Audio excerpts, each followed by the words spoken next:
you can bite the bullet. You can just say, I don't buy any of it. I don't believe in rights. I don't think there's a problem with suffering. I don't like any of the rules that rules generates.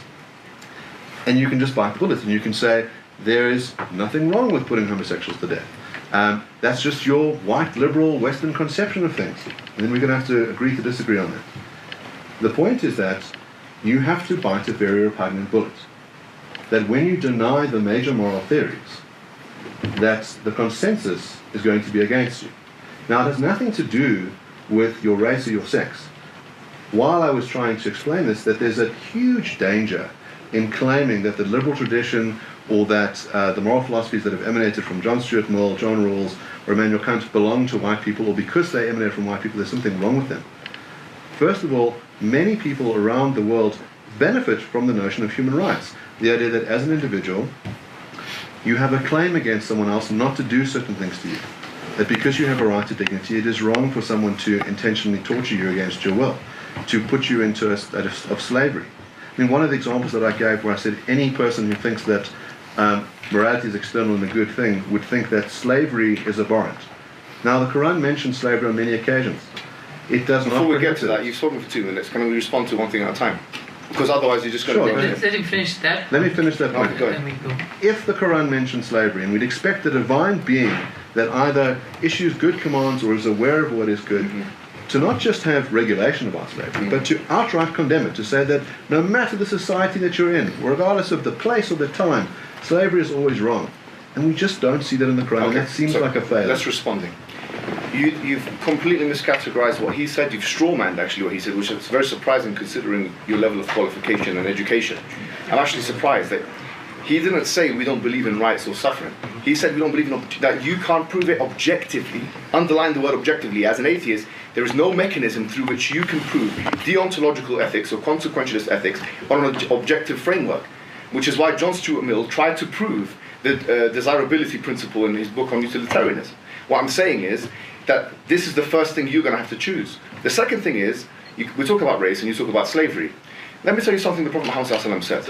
Okay, the Prophet said there's no virtue over a black man over a white man or an Arab over a non-Arab. How comes it took you, I don't know how many years as the white dominance to figure that out? Only 30 years ago you stopped apartheid. So why should we listen to you? In a sense, okay, you're playing the moral superiority card. With all due respect, it took you 1,300 years after the fact to realize that something the Prophet said, Prophet Muhammad, who you're attacking the religion of right now, 1,300 years before, you now agree with him. So how do we know you're not going to differ on these issues? Number two, on the issue of slavery, okay, because when was the apartheid end? 1994, 30 years ago, and they're telling us about this and that. I mean, I don't see how this is working here. Number two, you said this, the emanation and the knowledge production of these ideologies that you're talking about is undoubtedly white and European. You cannot take that away from the reality. I don't think John Stuart Mill or Jeremy Bentham or Immanuel Kant was Nigerian.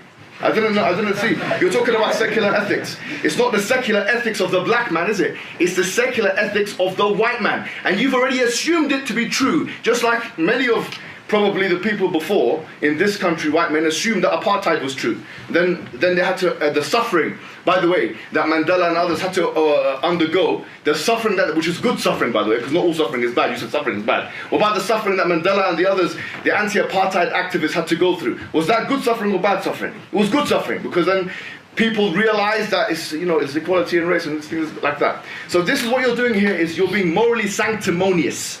You're clearly trying to come with a hierarchy, as you explained to me. No, you explained to me why your morality is true in the first place. I believe, yes, homosexuality is prohibited in Islam. It's wrong. Yes, I believe you're going to go to the hellfire if you don't believe in Allah. Yes, I believe that there's heaven. Yes, I believe in the Day of Judgment. These are things I believe in. Tell me why that's wrong. Tell me why that makes Islam to be true. What creedal disproving implications does that have? As a philosopher, where is your objective morality? Where is your objective reasoning? Where are the arguments? Where is the empiricism? Where is the calculations? Where is the proof? Where is the evidence? That's what I'm asking. Don't assume, because the dominance remains in the Western Hemisphere, and there's hegemony on the side of the Western Hemisphere, that whatever ideology they decide to put down, we're going to assume it's going to be true, that you're going to come here and tell us our requirements for moral requirements. That's your moral requirements. I have a different, you have a religion, I have a different religion. Prove to me that your religion is true. That's what I'm saying. Why is consequentialism true? Why is deontological ethics true? Why don't you come and start with that? So before Mark responds, I just want to make a meta comment about the style of communication that's going on, which makes me very uncomfortable. Okay. I'm very uncomfortable with how this has very quickly degenerated into a shouting match. I understood, and I was led to believe by the organisers of this event, that we were going to be here to discuss, in a mature and reflective way, various worldviews. I'm very disheartened by the turn that this has already taken. So I want that noted for everybody to see, because I am not as philosophers, as intellectuals, and for the last 5 minutes, Mark, he's an absolute gentleman, has been shouted at. Now, this is not relevant, to be honest with you. Right, we're talking about God and morality. You've spoken about 10 minutes about why Islam is false. And again, can you get to the point, please? And again, the point is I'm making a meta comment. Yeah, but it's not really. It's not. Okay, sorry, I'm gonna have to step in. So let me just reset. Let's reset things. I want to reset things, and I want to talk about something Can I that's say very one interesting thing? that came up. I will let you. I promise I'll let you. So we did say that this is a discussion, and we all came here wanting to discuss things, and understand that things are heated. I should say that I enjoyed all 4 presentations.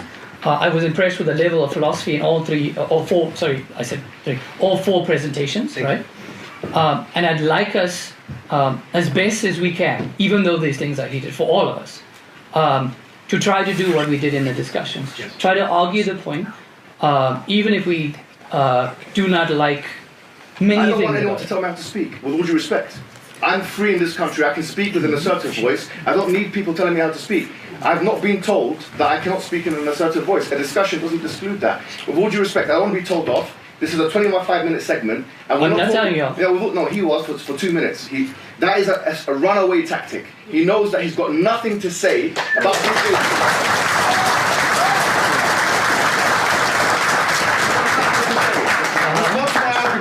Talking about Prophet Muhammad and Salman Rushdie and homosexuality and attacking Islam. I'm telling you, respond to my arguments. Instead of trying to tell me off like a little boy, trust me, I'm not a little boy. In every single man, I'm a bigger man than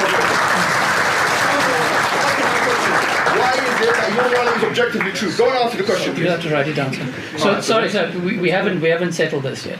So the issue is not being told what to say or how to say it, right? The issue is that there's a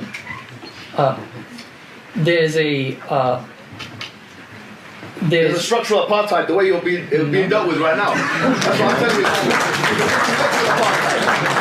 I'm going to speak in the way I want to speak. So let me say this. Let me put it this way. I would like to be dealt with properly here. Let me put it this way. You know what I'm saying? So just answer my questions. I don't want to be told how to speak. With all due respect, Listen, I'm coming from. I'm speaking to you in a way. You're being sanctimonious and you're trying to be the schoolboy teacher. No. You're not here for that. No.